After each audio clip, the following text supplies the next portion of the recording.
Sesuatu sewajarnya. Berharaplah sesuatu sewajarnya. Harta kita, anak kita, keluarga kita, karir kita, teman kita, semua itu bukan milik kita. Kita ini hanya media. Jadi kalau kita punya anak, anak itu titipan Allah. Kewajiban kita hanya mendidik, merawat, gitu ya, dengan baik. Anak jadinya bagaimana? Itu bukan kewenangan kita, itu kewenangan Allah. Ketika kita menjadi guru, ngajari murid, gitu kan ya. Kewajiban kita apa? Ngajari, bimbing. Tentu sebatas kemampuan kita sebagai manusia. Selebihnya, Allah yang punya kewenangan. Jadi kita sebagai manusia jangan sok menjadi Allah. Ya, kita sebagai manusia jangan sok menjadi Allah. Maksudnya bagaimana? Kita mencoba mencetak murid kita, mencetak anak kita menjadi wow, luar biasa. Padahal itu bukan kewenangan kita, itu kewenangan Allah. Kita hanya bisa mengantarkan. Kita ini hanya alat ya.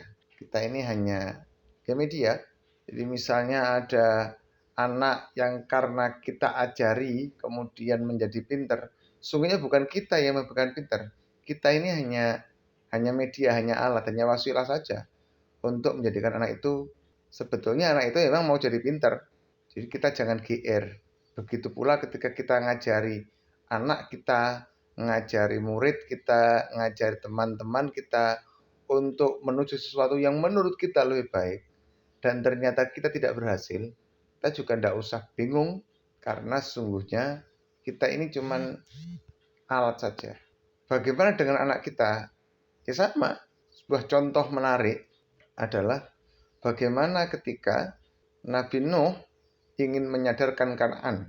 Nabi Nuh tidak bisa berbuat apa-apa. Bagaimana ketika Rasulullah ingin menyadarkan kaumnya waktu itu. Rasulullah sampai kemudian nangis dan menghadap kepada Allah.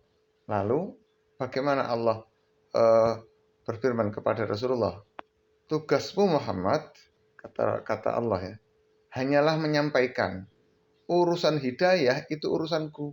Begitu juga ketika kita mendidik anak, ikuti alurnya semadioai, ya semampu kita. Jangan kemudian kita ini berusaha menjadi Tuhan. Anak harus seperti ini. Tidak begitu. Ya sudah, lakukan apa yang menjadi kewenangan kita. Selebihnya biarlah Allah yang ngurus. Yang penting ketika kita punya anak, punya murid, ya kasih contoh yang baik. Anak, ya diajak sholat. Diajari cara sholat, diajari cara ibadah yang baik bagaimana. Persoalan kemudian Allah mentakdirkan lain, itu bukan urusan kita. Itu mutlak urusan Allah. Jangan baper, jangan bawa perasaan. Ya, kita ini manusia, kita ini bukan Tuhan. Jadi kalau punya keluarga, punya murid yang tidak sesuai dengan keinginan kita, kita jangan sok. Ya, sekali lagi bahwa kita ini bukan Tuhan. Kita ini diperintahkan untuk melakukan sesuatu, berdakwah, menjadi khalifah, tugas itu. Didik keluarga, tugas itu. Tapi hasilnya bagaimana? Ya sudah, bekerja secara proporsional saja kita ini. Niatnya satu, Allah. Didik anak lillah, ngajar lillah, dakwah lillah, lain-lain lillah. Sudah, dengan begitu kita akan melakukan aktivitas dengan tenang. Barakallahu fikum. Assalamualaikum warahmatullahi wabarakatuh.